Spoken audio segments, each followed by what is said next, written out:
Graça e paz, amados.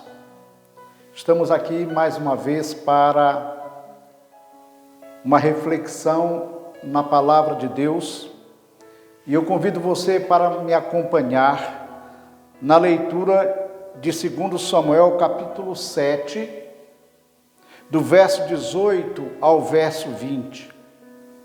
E assim nos diz a palavra de Deus.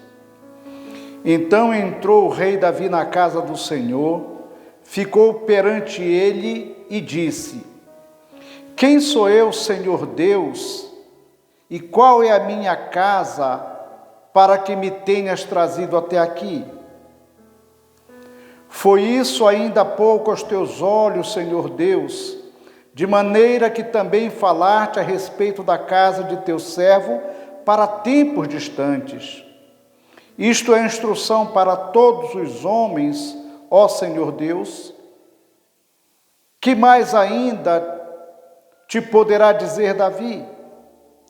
Pois tu conheces bem o teu servo, ó Senhor Deus. Contentando-se com o que Deus nos dá. Certo irmão em Cristo morava em um lugar muito bem aprazível, a pouca distância de carro, de lagos, praias e montanhas.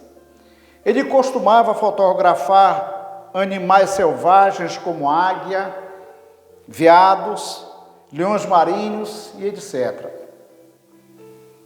Um dia, ele tomou conhecimento de que algumas pessoas conhecidas suas visitaram lugares em que ele jamais estivera.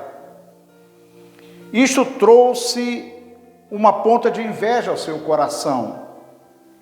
Então ele passou a orar e buscar na palavra de Deus orientação e consolo para essa situação.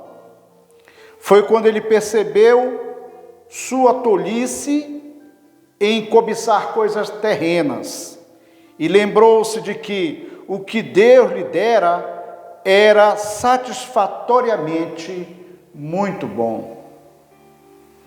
Infelizmente vivemos uma sociedade imersa no consumismo, onde somos bombardeados de todas as formas com mensagens que nos incentivam a querer sempre mais, a conquistar sempre mais.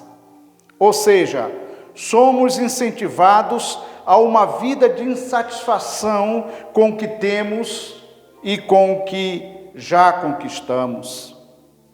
E o pior é que este comportamento tem acontecido até mesmo no meio evangélico, onde pessoas buscam as igrejas e pela oração travam uma intensa batalha com Deus em busca dessas coisas.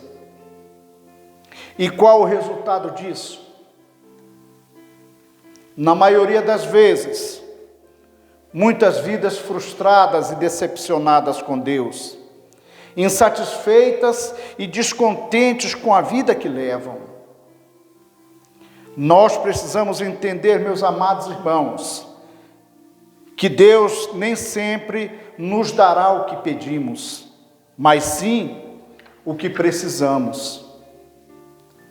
No texto lido, vemos o rei Davi adentrando a casa de Deus, se colocando na presença do Senhor, agradecendo a Ele por sentir-se honrado, por Deus ter se lembrado dele e de sua posteridade para sempre. Que atitude inspiradora para nós.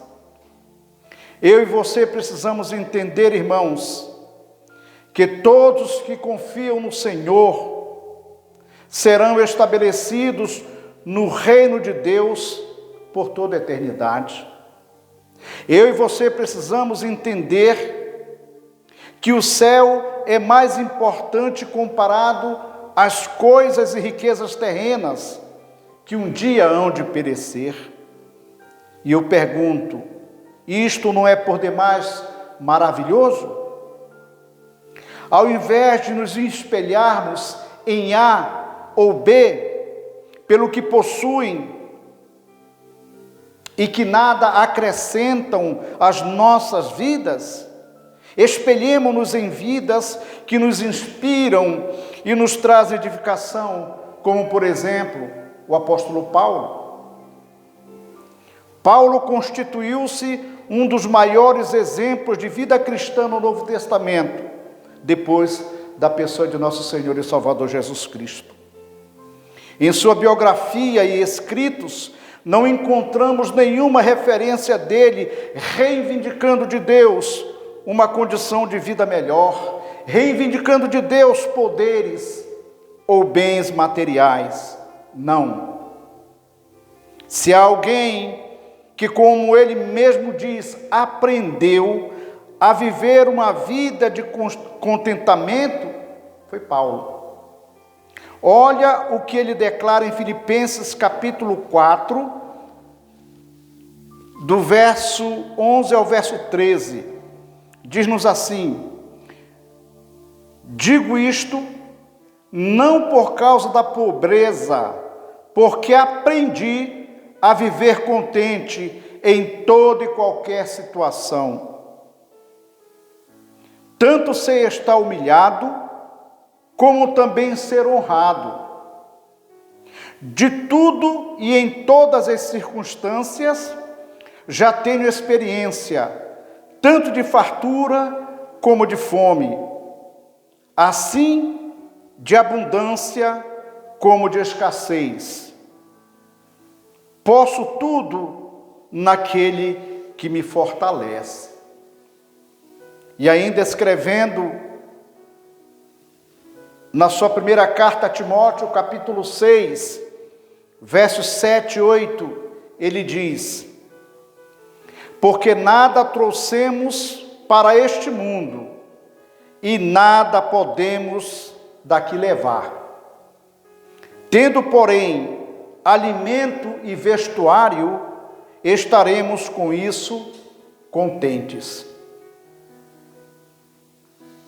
Permita-lhe perguntar agora: você é grato a Deus pelo que possui? Por aquilo que Deus tem lhe dado? Ou você é daqueles que reclama e lamenta o tempo todo, descontente e insatisfeito com a vida que tem?